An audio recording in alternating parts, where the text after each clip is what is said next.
Hello, everybody, and welcome to the Online Creators Association's Monday night stream. Tonight, we are going to be talking about paper organizing and why it's hard for content creators and other people in the gig economy to do it. How are y'all feeling tonight? Hang on, did I hear that right? You said gig economy or gay economy? Pretty sure gig, G-I-G. My brain is not. I think you just answered question number 2.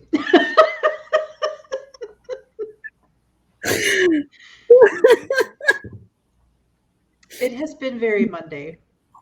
That was the answer because I do customer service, so of course. Not a lot of the happiest stories, but we made it through. We did the thing. Blythe says, "Hi, I'm pretending to watch you guys, but actually I'm watching MCR vids in another tab. Sorry about my priorities." No worries, Blythe. We know they came out with a new song recently, and understand that is what every millennial is doing right now. Yes. Disagree. I take great offense about your priorities. How dare you? But yeah, so we've been doing some work recently on trying to figure out next steps for Toka, how to move toward stronger political action. And one of the things that we've been talking about was not okay. And I'm going to have that stuck in my head for the rest of stream. I'm a little mad. I'm not all the way mad though, but I hate it when a song gets stuck in my head and then I can't just go listen to something else for a nice little brain cleanse. You know, I probably wasn't going to have it stuck in my head until you said you were going to have it stuck in your head. I mean, I can get it stuck in my head pretty easily. I love how immediately that was on hand. Listen, I have a third of my record collection and easy grabbing all the time. And like I do still have my CDs because I never got into vinyl, like even when it was basically the only option that was a cassette tape. But I don't have them within arm's reach. I don't have them set up. In fairness, I use my record player as the tripod for my camera for these streams. So. This is fantastic. But about that labor organizing, though. Yeah. Well, it says that reminds me of one time one of my DMs suggested that I might like the comic Die, and I smirked, reached over, and picked up all the trade paperbacks and held them up to my camera. Oh, it's not in this room. Right behind my records is these are no, wait, comments. Oh, comments. Yeah. Which I've got a bunch of my manga over there in the closets too. And then I finally started moving some of my comic books over too. They're still in the car though. I haven't brought them inside yet. Most of my comics are in my long boxes, which are pretending to be a headboard. Yeah. I just have 2 long boxes that are acting as my headboard right now. So see, and like I hate headboards. I hate headboards. So I have long boxes with other stuff that is not Cars comics or music at the foot of my bed. So like totally relatable.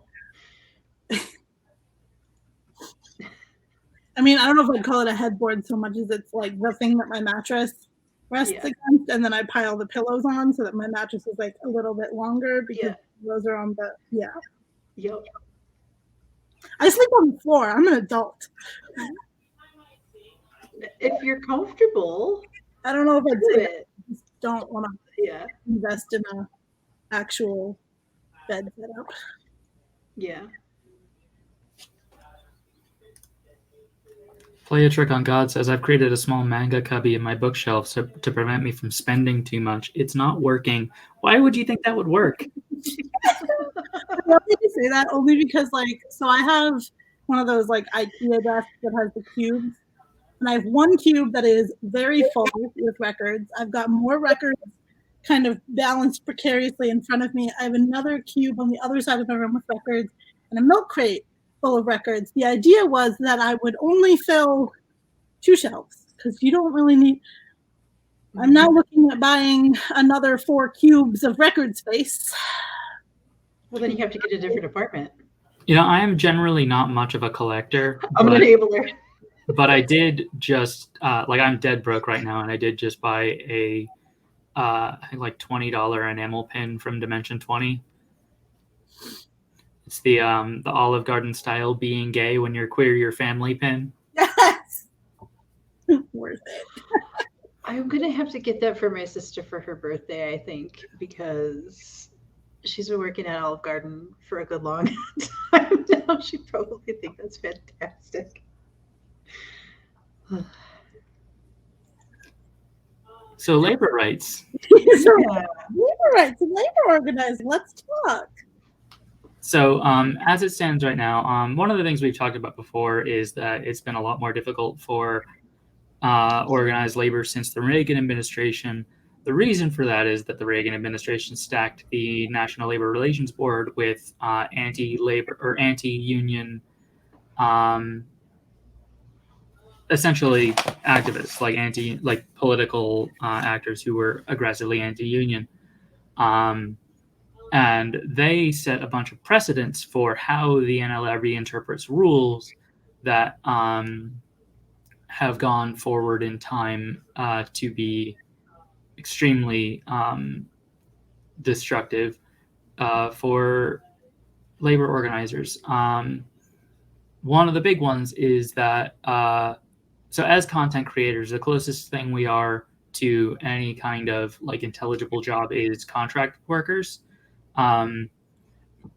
It's not even quite that, actually. We are essentially small business owners. I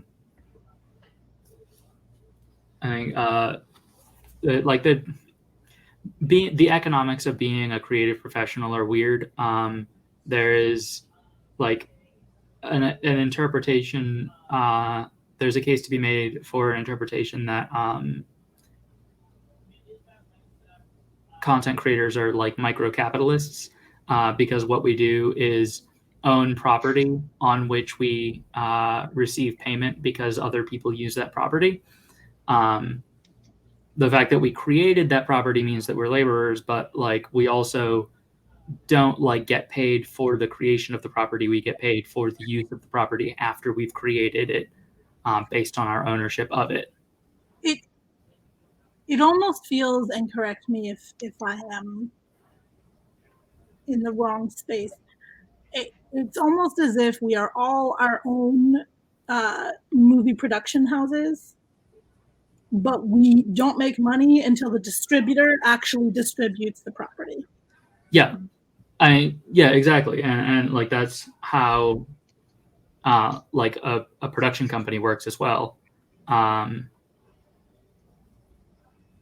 Play a trick on God says mini landlords, like data lords, or a better name.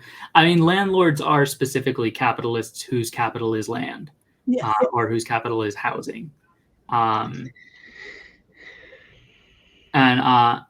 part of the problem here is just that Marx's labor theory of value kind of breaks down in the 21st century because it's from the early 1900s, or was it late 1800s? I can't remember when Marx was writing.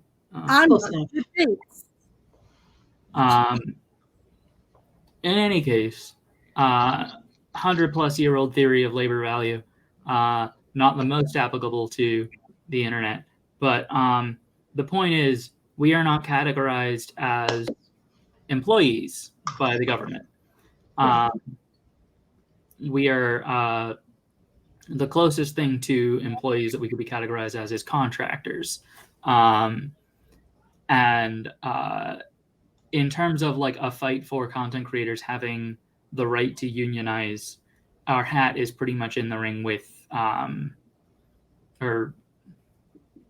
I don't actually know what the metaphor throw your hat in refers to. I think my brain just connected it to like throwing in the towel, which I know refers to rings. It's but the like, opposite. If you throw your hat into the ring, it's kind of the same thing as saying, I'm going to ante up.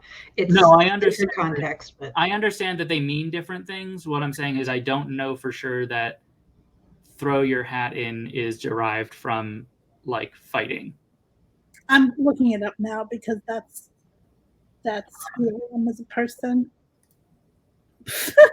You wanted to join a boxing, said you wanted to join a boxing match. Okay, so I was sort of like mentally right about what the metaphor was, but also the metaphor doesn't really work to express allegiance. I was gonna say throw our hats in with gig economy workers, but I'm not sure that makes sense because boxing isn't a sport where you have allies. I understand that pro wrestling has tag team fighting and shit. I'm really glad you knew where my brain was about to go. And I immediately started thinking about World of Warcraft doing raids. My immediate reaction was like, but what about tag team wrestling?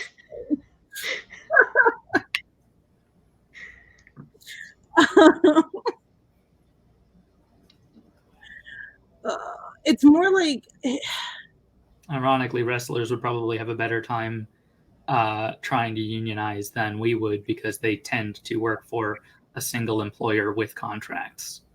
True. I almost feel like I want to say busking is like the closest thing that I can come up with, where like just because like the medium of income generation is also like very much in flux. Yeah, I mean, I think that busking is also a really good way to characterize the way that content creators make a living, especially when it comes to directly asking our audiences to give us money. But in terms of our making money because our content is circulating on a platform, that is profit derived from ownership of property. True. Wouldn't the comparison of just saying like day laborers apply too? I don't know, because day laborers are contractors. Not, I thought it was not always. The point is that none of us are considered employees. Yes. How can I find a metaphor? Where can I find a comparison? Let's just talk about the thing on the table. Yeah. We're not employees, but we do generate income for the company. Right. And there are pushes. There is currently an act called the PRO Act that has passed in the House and has kind of been stalled out in the Senate. There are like people working on trying to get it like wrapped into a larger bill or find some way to get it through the Senate. But if it passes, that would change the definition of contractor such that we could not be considered contractors, that we would have to be considered employees because one of the criteria it would establish for what it means to be a contractor is that contractors have to be doing a thing for the company that is outside the normal course of that company's business. So like TikTok could hire contractors to build an extension on one of their buildings. TikTok could not hire contractors to make TikToks.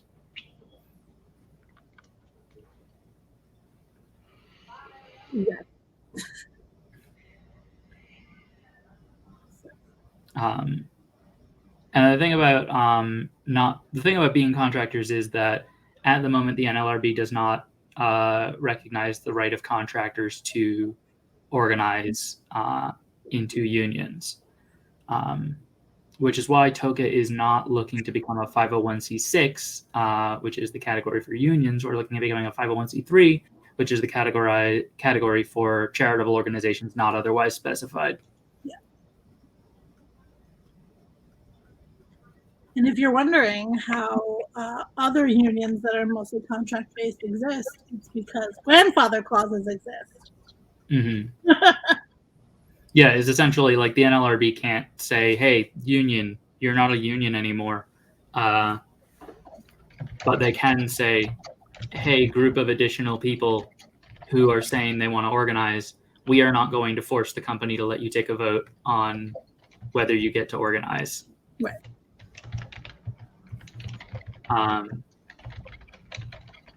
I think specifically in the case, like one of the things is like multi-employer organizing is another thing that creators don't, like online content creators don't really have access to, because most of us work across multiple platforms. Being able to negotiate across multiple platforms and negotiate with multiple platforms on behalf of content creators would be really valuable and important to our ability to organize. That's not currently possible because currently the NLRB leaves the question of whether an employer is required to recognize multi-employer organizing.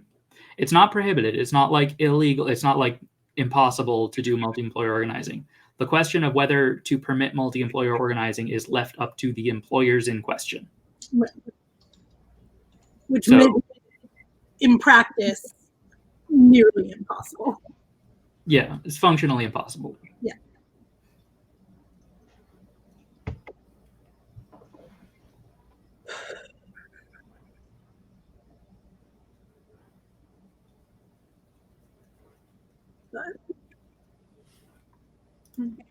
I'm sorry, what? The Texas National Guard is trying to... 560 says, y'all see the Texas National Guard is trying to unionize. I mean, I know that the National Guard is military, not cops, but that sounds a lot like cops unions. And yeah, no. Yeah. Agents of state violence don't deserve unions. They are primarily, like, their relationship to unions is overwhelmingly historically and in the present in union busting. They do not deserve collective bargaining. They are, like, systematically and structurally on the boss's side at every level. Yeah.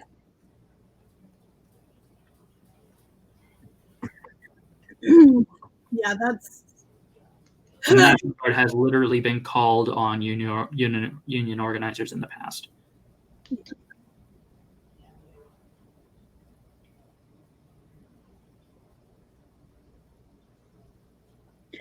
Yeah, it's even beyond the work that we do, having something like the bill that we've been talking about go through has a lot of like broader implications as well, just in terms of the fact that we have moved essentially to a gig economy. There are more gig workers now and more every day due to the fact that like companies are not hiring for full-time employment because they're dealing out 3 to 6 month contracts that they don't then have to pay the healthcare on. And oftentimes for jobs that are basic company functions. I say this as someone who's been doing it for the last 3 years, where, you know, I've had contracts that just continually get extended because what I'm doing is a basic core concept for the company that they don't want to have to pay my health care. Yeah. And something like this would prevent companies from doing that, and they would have to take me on as a full-time employee if they want that service rendered. Looking at a Reuters article from 2021, in 2017, 34% of the workforce were gig workers, and at the time it was projected to rise to 43% by 2020. And then during COVID, it went up exponentially. Yeah, the article doesn't say anything about more recent numbers, but it's realistically possible that the majority of workers in the U.S. right now are gig workers. I don't know if I'd say the majority, but we're probably bordering on half. I mean, 51% is a majority. True.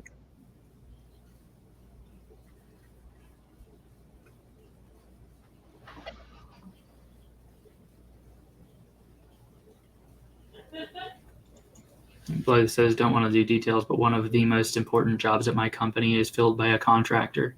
Yep. Yeah, and that's the kind of thing that should be illegal. Mm-hmm. Part of the trouble with this is that it's hard to organize for a political change without getting a grassroots movement to advocate for that idea. The way that you organize a grassroots movement is in local organizing, by getting communities to start talking about the thing. Because contrary to popular belief, getting one popular media figure to talk about a thing is rarely how you popularize the idea. Media figures talk about ideas because they are becoming popular. But as online content creators, we do not have a local level. Or insofar as we have a local level, it is local to platforms or local to niches, not local to space, and not local to communities. Content creators are rarely significantly a member of their community in their capacity as content creators. So one of the things that we really want to think about, one of the things that we've been talking about lately, is how content creators can be working toward this future. Because one of the things that we're doing right now is talking to other organizations to see who we can get on board to like come in and help us take further steps. Because like the people currently running Toka are not are not like labor organizers by experience, and we don't have the contacts or the resources to take Toka too much further than we have already. So we really do need to like partner with other organizations. And one of the things that we want to be able to do when we do that is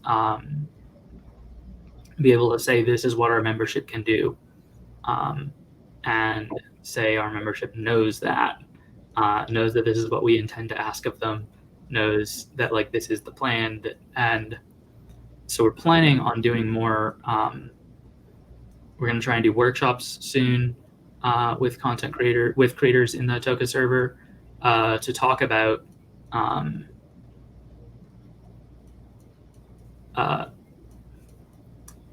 Jay Decon on the TikTok live said Toka, so Toka would almost be like a union. Toka was founded with the full intention of being a TikTok creators union. We are only not explicitly a union because it's not legally available to us as an organizing option. Like the purpose of Toka is to be a union. That is our intention. And what we're talking about right now is the political goals that we need to be thinking about in order to make that a like legal possibility for us in the future.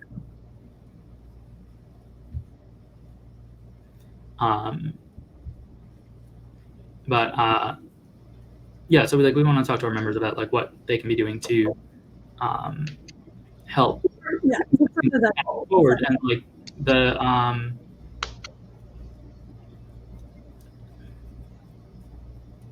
it could be something akin to the Actors Guild. Yeah, that's exactly like one of the organizations on which the idea is modeled.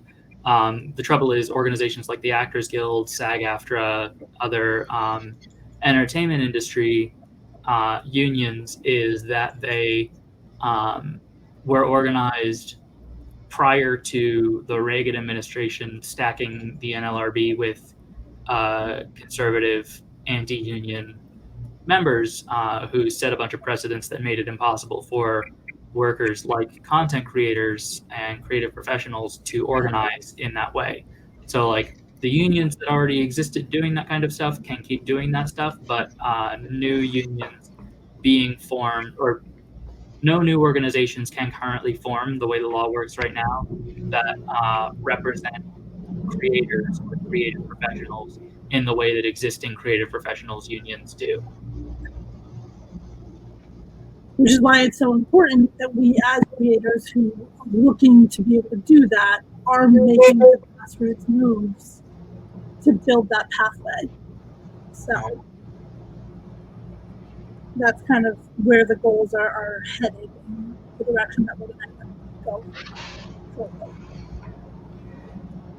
And one of the things that, like, it's honestly not the most powerful thing that we could possibly hope for it to be, because, like, the most powerful thing that an organizing project can be doing is local grassroots organizing.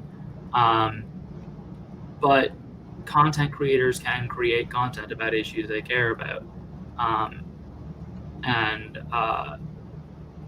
content creators can inject things into the popular discourse.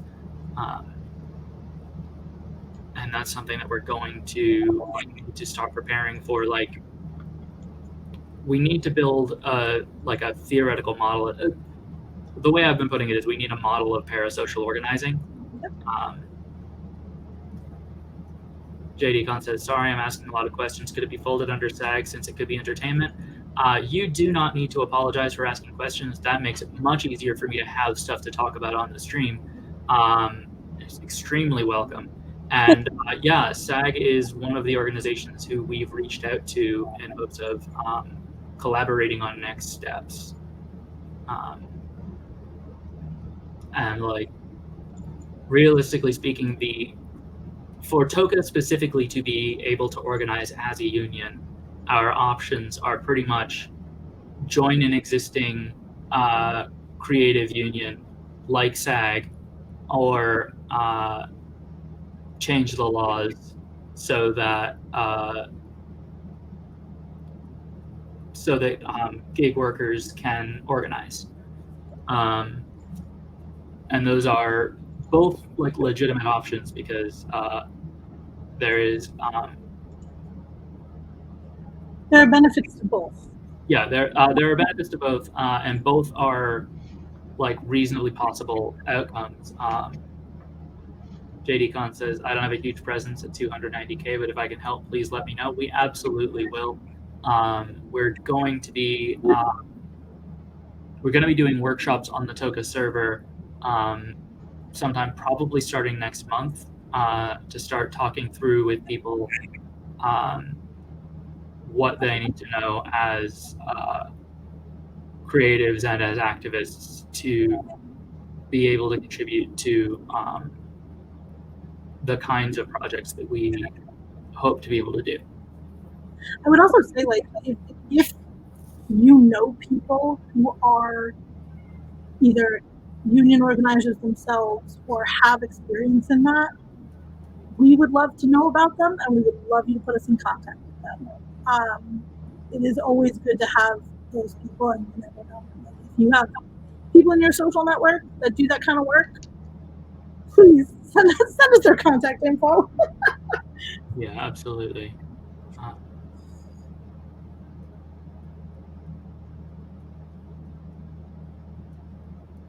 Do either of you have anything you'd like to add? I mean, not really. It's one of those things that, like, I feel like this conversation will probably happen again on a night that Cecilia is here, because she's got the most experience working in this kind of situation. Most of my insight comes from just having lived the gig economy as long as I have. But yeah, so.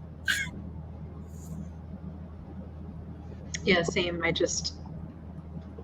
I'm here to help move forward as far as we can, and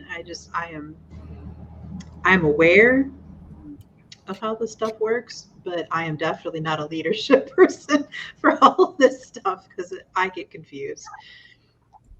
Yeah, and that is kind of the struggle, right, that we're in as an organization, is we really do need to find the right people who have that leadership experience in this particular avenue, who would be ready, willing, and able to kind of jump in with us and work with us. Because, like, right now, like TX said, we're starting to reach the limit of our personal experience and our personal abilities. So we're trying to find those right group of people that we can bring in and really push this along. And when we say the right group of people, that is going to mean, in part, people with institutional connections that can like really substantially link what Toka is up to larger projects. Yes.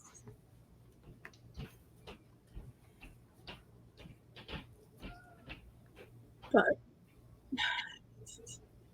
we've reached about the halfway point of the stream, so I would like to remind everyone, if you haven't already and you have the means, you can support us financially. We do have a Patreon with many different tiers so that you can pick something that fits for you in your life and also continues to help us do the work that we do and, give you guys the resources that you're looking for. Mm-hmm. You can also join us on our Discord if you want to help us organize and also just, use the resources we've made already. If you are at 1,000 followers or more, you can join as an accomplice. If you are under that, as a comrade. But we do have space for people who haven't quite reached that yet, but still want to be involved at the accomplice level. So we'd love to see you over there. And do we want to move on to something entertaining or fun-based? Yeah, I think so. Is it cards time? It may be cards. Actually, before we go to cards, I recently installed a new bot on one of the servers that I run called the Question of the Day bot. And here's one of them that there was some extensive conversation about. If you had to lose one of your senses, which one would you choose? Is that a fair question to ask me? Do I have to pick something other than the one that's practically gone?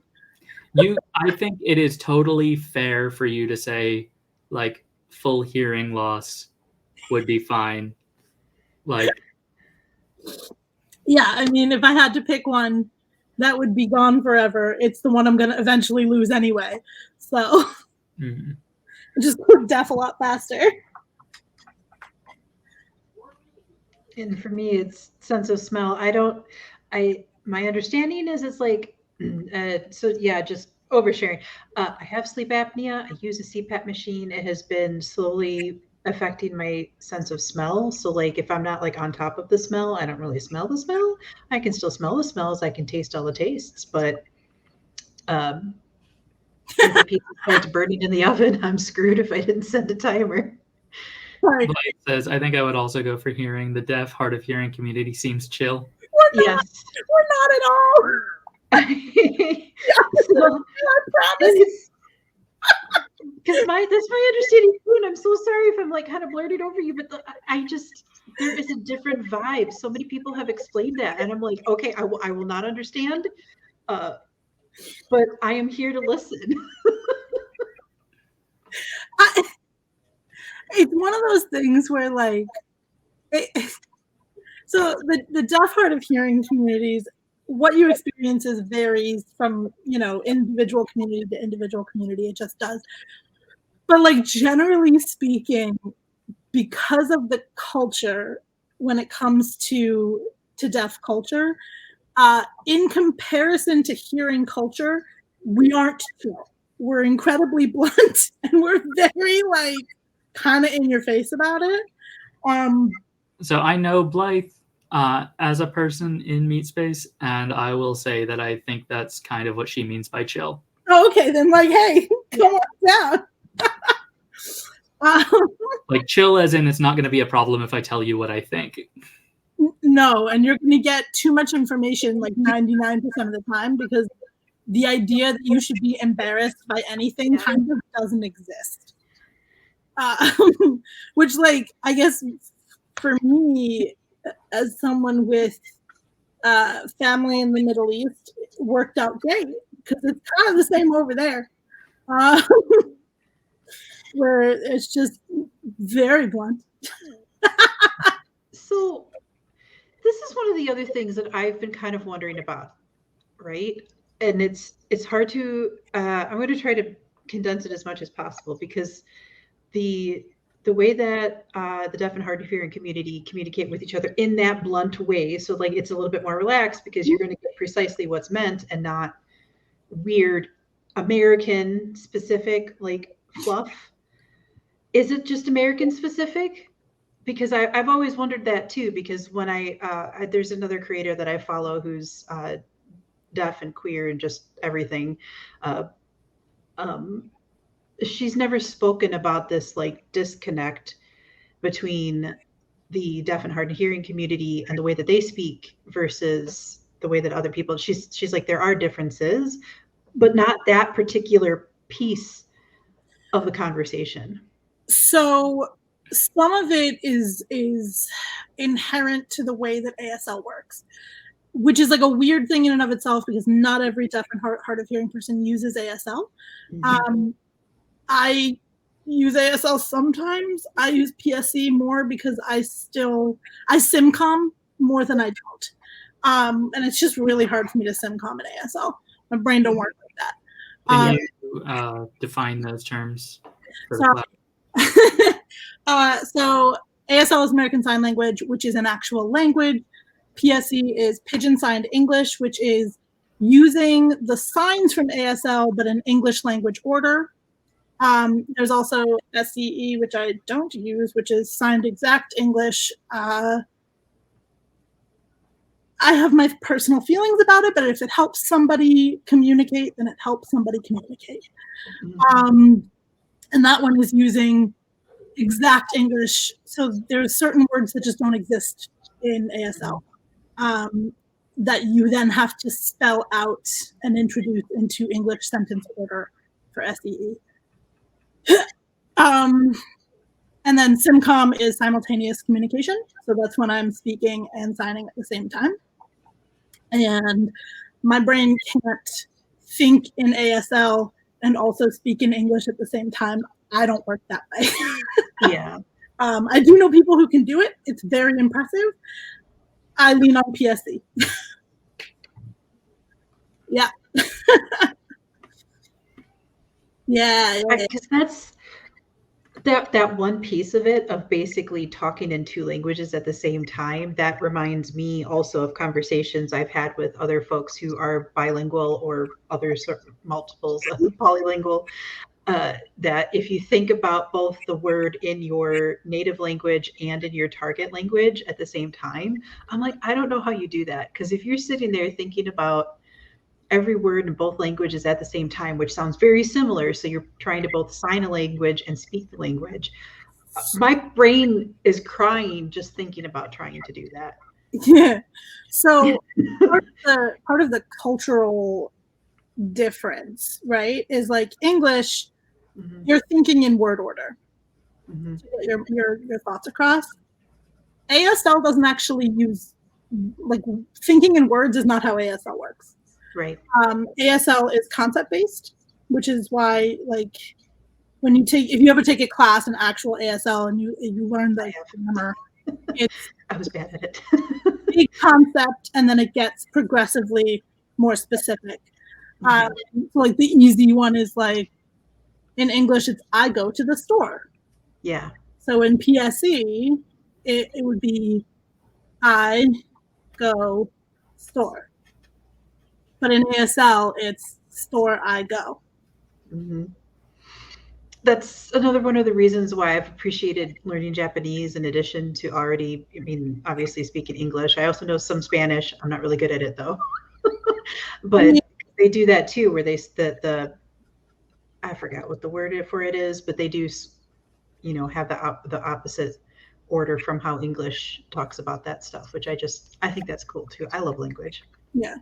I don't know. I speak several languages, but I'm not technically a polyglot because I'm not fully conversational in any of them. Mm-hmm. But like my favorite is when I'm speaking Hebrew because I also speak like enough German to get by. And if I can't think of the word in one of the languages, my brain automatically swaps out for the other language, but I won't realize it until someone looks at me and goes, "What?" Yes. Love that you said not fully conversational in any of them, not any of them but English. Let's be honest. Sometimes I don't think right either. I always joke about myself too with the languages like that because I always think about the Fifth Element. I only speak two languages: English, bad English. It's not true for me, but I say it all the time. I love it. I love it. It's very visual by definition. Oh my God. So yes, and my favorite princess says, "Oh, I also pronounce any new language like it's Spanish because my brain is like, oh, other language, Spanish." Um, so not only have I struggled with that a little bit too while trying to learn Japanese, but they call bread pan also. That just about killed me. I'm like, why is it? And now I'm like, I keep forgetting to actually do it, but do multiple other languages call bread pan, or is it just something that is just a weird fluke of uniqueness that it exists in both Japanese and Spanish? I mean, if pineapple in like ananas or variation thereof. I know it's like everybody call it. What is it? A papas? What is it? The actual word for pineapple in like almost all of the other languages. Yeah, ananas. That's right. Language is ananas or some variation of that. Yeah, and it got over here to English, and somebody was like, "That sounds too much like banana. It kind of is like an apple, but it's kind of pine coney pineapple." Nailed it. I'm looking at the Stack Exchange for Japanese, and they're saying that the word for bread in contemporary Japanese was introduced by Portuguese missionaries. Okay, that makes sense. Katie, that makes a lot more sense than grammar. The visual is more. The visual is more. The grammar is more visual. There's my non English. That is one of the interesting things about Japanese language too, is that like 10% of their language is loan words that they've adopted into the language. So that makes a lot of sense to me. How many languages is that not true of? Pardon? Are there any languages of which that's not true? That like a significant portion of the language is just other languages? I would imagine a lot of indigenous languages. I would imagine that a lot of indigenous languages are non-trivially comprised of chunks of other indigenous languages from nearby tribes. You make a real good point there, my friend. Think I'm thinking in Anglophone.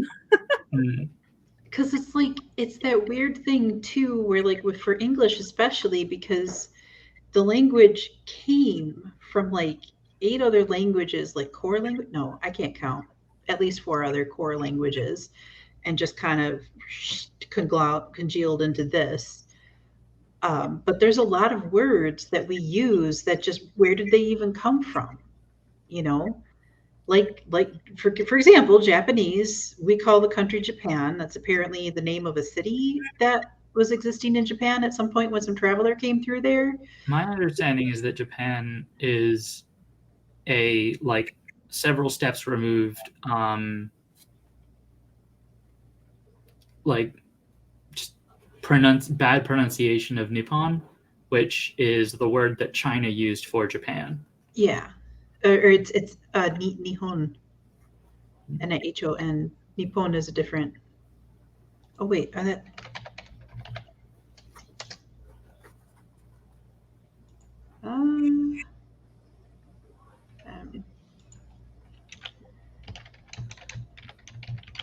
I don't know. I just know that like Hebrew and Arabic has a whole bunch of language sharing, and then Yiddish, which is its own. Everyone's like, it's a dialect. Like, no, it's its own language because it has fully different rules from Hebrew, and also it's got more German in it than anything else. But that shares both German and Hebrew. Oh, okay. So it's the different dialects. So the Japanese names for Japan are both Nippon and Nihon. I didn't know that either. I've been learning like when you get your language learning for the week and it says that Japan is pronounced Nihon in Japanese, I don't question it. All right. Yeah. Okay. Oh.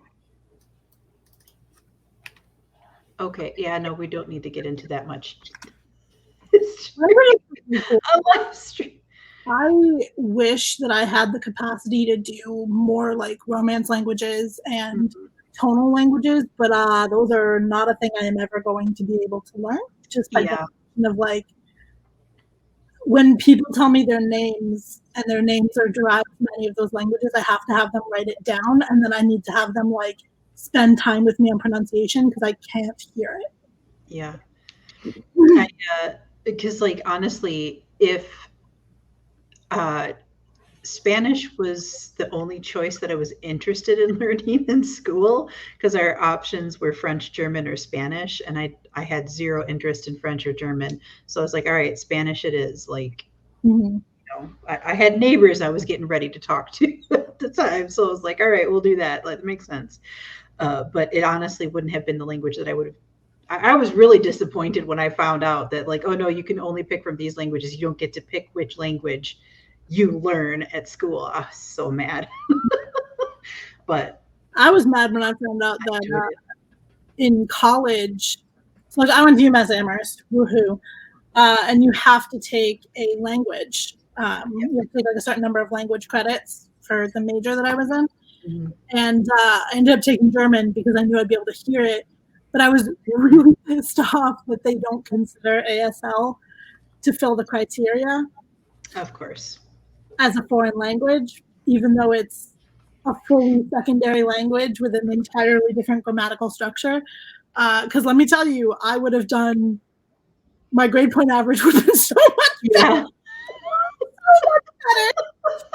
Instead, I took 2 semesters of German language and then 3 semesters of German culture. So I took like movie classes and fucking 2 different Kafka classes so that I could just be like done with it. I remember there being some discussion when I was at Hampshire about whether I think there was a push to, well, you actually might know the answer to this, but I think there was a push to get ASL accepted as a valid language credit across the 5 colleges. I don't know how that panned out. Well, considering I went after you, didn't you? Did? I think so. When did you go? What year did you graduate? 2018. Never mind. I just always assumed that everybody was there before me.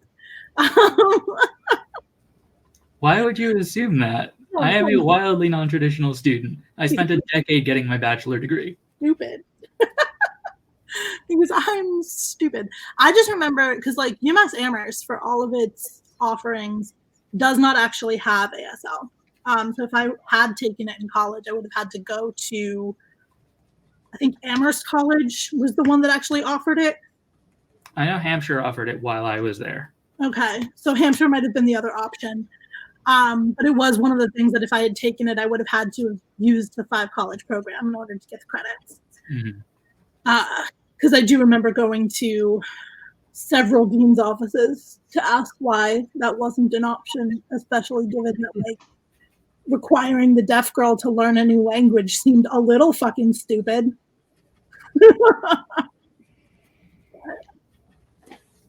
Yeah, I remember seeing a discussion at some point around the argument that whether a given manner, a given way of speaking is considered a dialect or a language is basically just a political distinction, and that like there are cases where like that, whether there are cases like I think it's Swedish and Norwegian maybe, or Swiss, no, Swedish, whichever, those 2 on the peninsula, where like the language is so close you can think you speak one and actually speak the other, that are considered different languages. And then there are like cases where like a given language and a dialect of that language are fully not mutually intelligible, where it's considered a dialect, and the distinction basically comes down to Like this one is spoken by people in a sovereign nation, and this one is spoken by a marginalized community within a sovereign nation. Right. So I know that that's a conversation that's had specifically about Yiddish a lot. Mm-hmm. Because there are people that talk about Yiddish as if it is only a dialect. And it's not. It's its own language. It has its own set of rules. It has its own set of grammar. It has its own unique vocabulary. It just happens to language share with Hebrew and German. So Katie asked Blythe, I recently started reading When the Light of the World Was Subdued, Our Songs Came Through, is a Norton anthology of Native nations poetry and has a fair amount of poems written in their native languages with translations. And Blythe responded, listen, you can't expect linguists to answer these questions. They don't even know what words are. That's so true. Well, it doesn't help that we're constantly changing words and adding words. Like we're really just making it very hard on them. Oh, Blythe says that was unrelated. The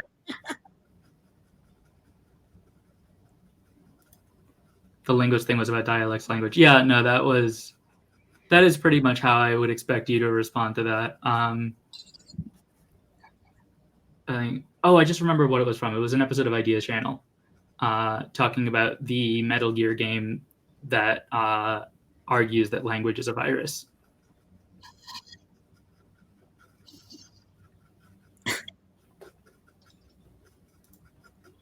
Oh. No, I'm literally, can you define a word? You can't define a word. I agree.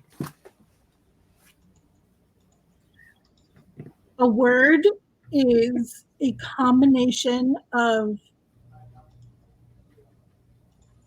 conceptual symbols and or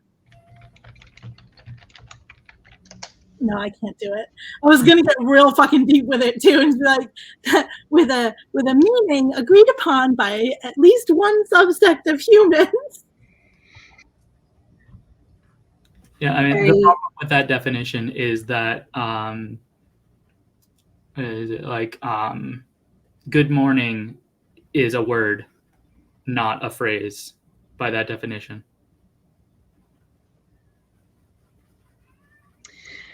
It's actually a greeting. No, I'm sorry.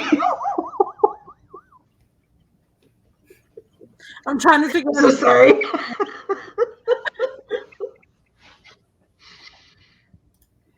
Katie 11562 says, but dictionaries are not sources of like authoritative decisions about words. Dictionaries are catalogs of whatever people were using to whatever people's rough approximation of what the language was at the time the dictionary was written. I stopped taking dictionaries seriously when they added bootylicious circa 2009. Blythe says a radiation warning symbol is a word by that definition, if I heard you correctly. I mean, yeah, I don't see why not. I am of the opinion that symbols should count as words. But again, I'm coming from the perspective of someone who uses sign. Mm-hmm. I mean, I don't think that is something that you should characterize as like a reason we should dismiss your opinion, as opposed to a reason that we should understand that your perspective is broader than people who only speak spoken English. Hmm.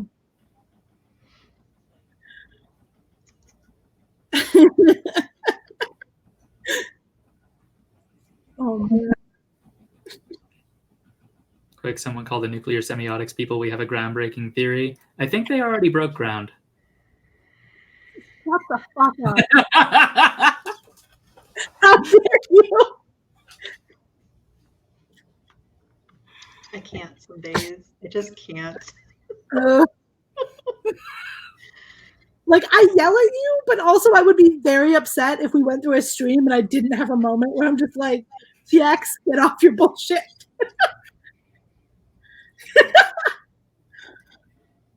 Play a Trick on God says a word is a combination of letters and or sounds that connotates meaning, perhaps. IDK is not concrete, but then one can make up any word, which I quite like, TBH.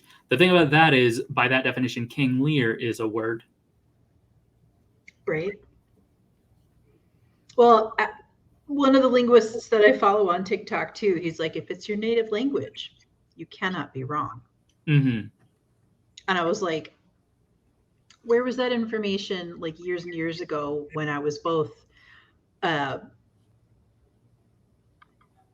had one of those moments where I like could not find a word at all, so I just kind of like winged it.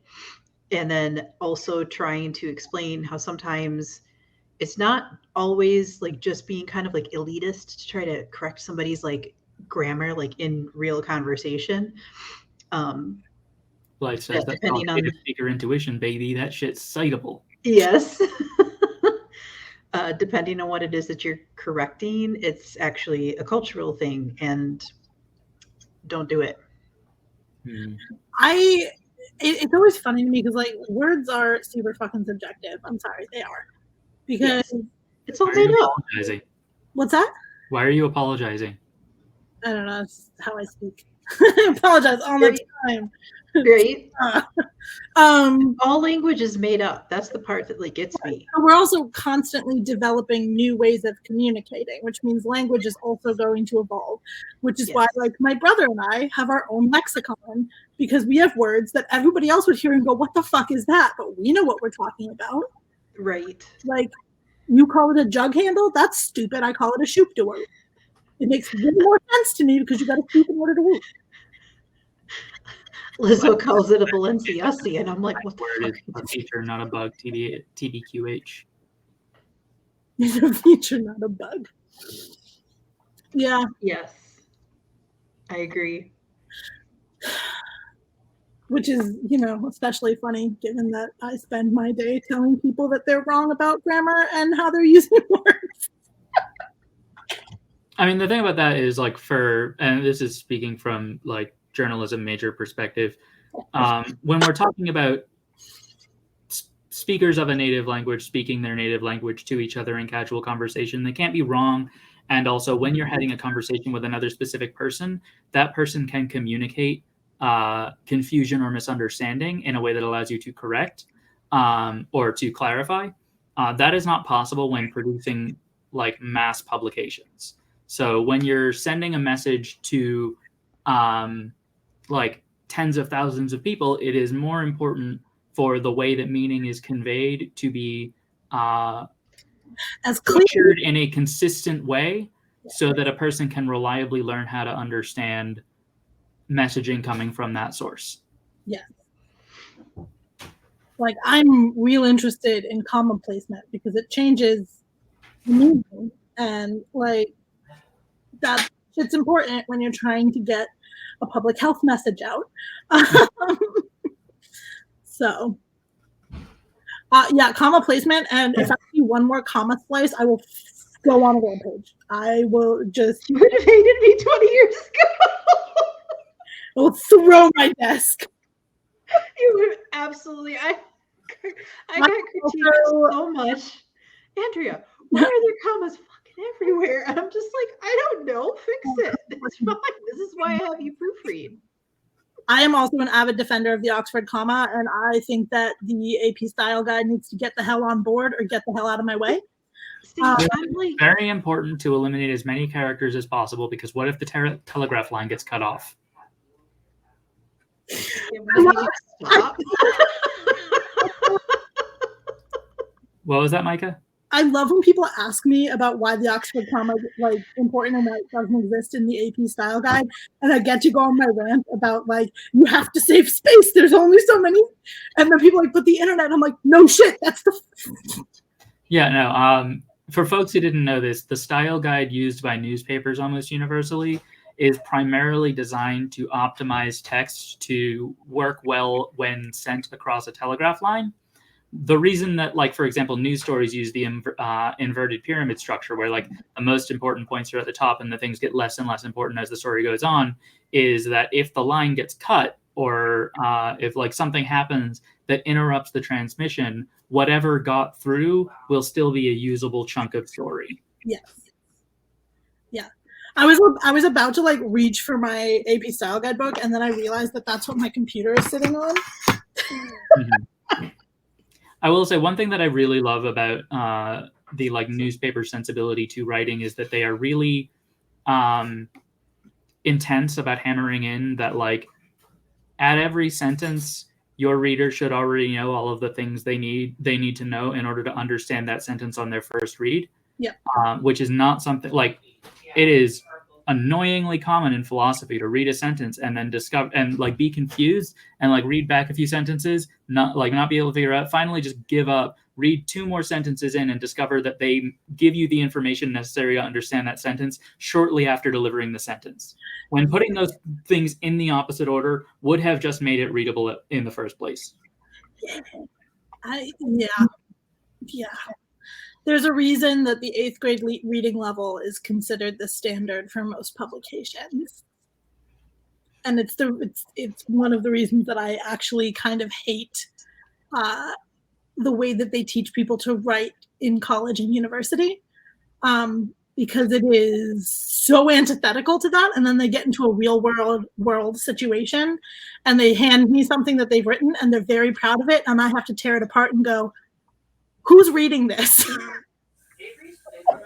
Yeah, I think one of the big problems with like academic writing, like learning to write in academia, is that while you are a student, there is always, every single time you write something, somebody who is being paid to read the whole thing, which is very nearly never the case in real writing.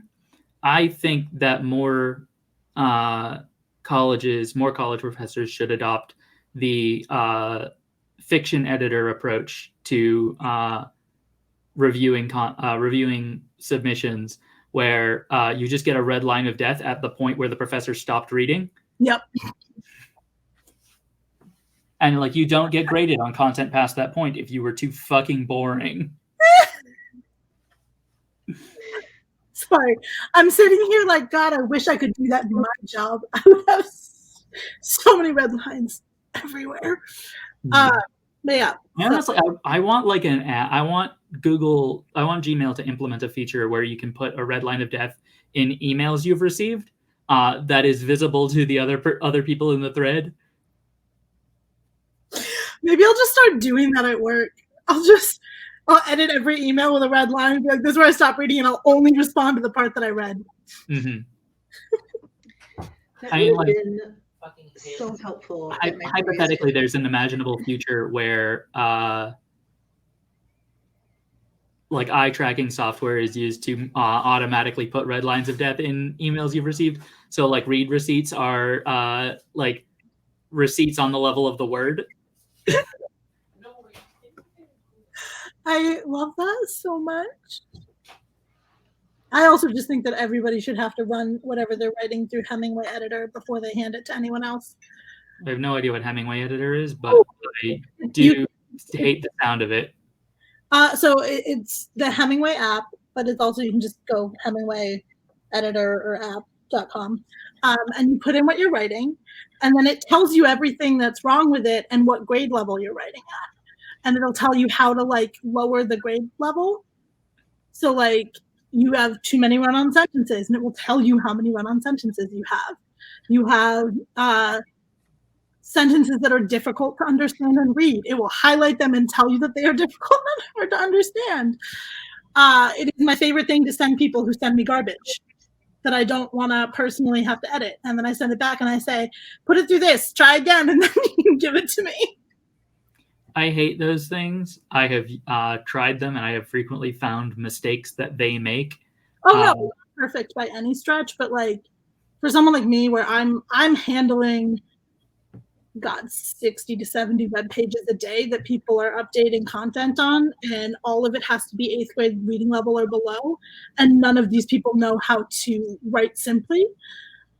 It's a lot faster for me to be like, here, take this, have a second crack at it, so that it comes to me at like a 9th grade or a 10th grade reading level instead of a post-grad level, which is what 90% of them hand me. And I have to be like, dial it back. I was going to follow that point up with like, I don't think that I am the target audience. No. As somebody who has spent my whole adult life learning how to be a good writer, for apps that introduce you to grade school level corrections. Yeah.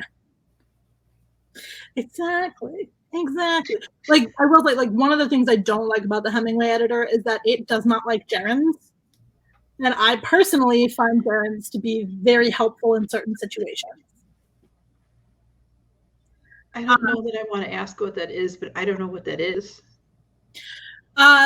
So have you ever read a sentence and then there is like a comma with like a descriptor and then a comma to close it and then it continues the sentence? Instead of like using parentheses? Kind of. Yeah. It's usually a one word though. So it's like, I'm trying to think of like a real world example off the top of my head and I can't because my brain is broken. How do you spell that? And I will just look at it. G-E-R? Okay. I did say gerunds, yes. I think that you're wrong about which.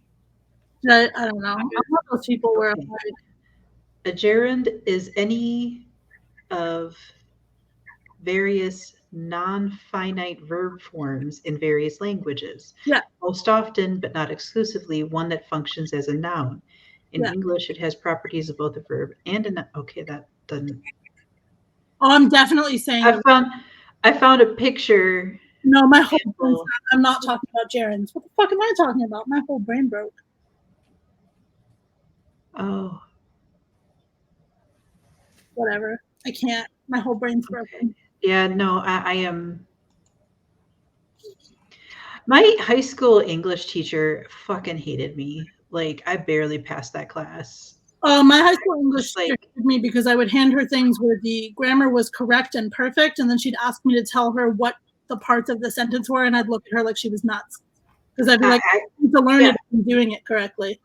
Yeah, I can't do that. I didn't learn what pronouns were until they entered discourse. Yeah. Yes. Same. I also didn't learn like verb, it's what you do from a fucking commercial in the 90s, like way after it even mattered to me in like English class. I was like, why couldn't have somebody said that to me years ago, when I was younger and just anyway. I knew nouns and verbs were, I could figure out what adjective meant off the top of my head by working backwards from my knowledge that adverb was the other one, and that one has the word for which category it's connected to in it. Yes. All right. Hang on. I'm trying to remember what the thing I'm talking about is actually called, because I know that the app doesn't recognize them, and there's something that I actually use frequently, and I can't fucking remember what they're called. There's like a word for them. Am I a fair princess? I could write with such perfect grammar. This is a choice. I am an artiste. Dependent clause. Am I a fair princess yet? No. No, because it's not a clause. It's a single word. It's when you separate out a single word with commas on either end, and it's essentially being used as an adjective. Right. I can't remember what it's fucking called, but it has its own name.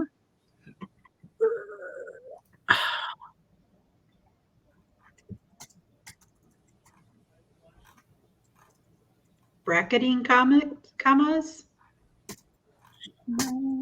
Bracketing commas, also called an isolating commas, do very different jobs from other types of commas.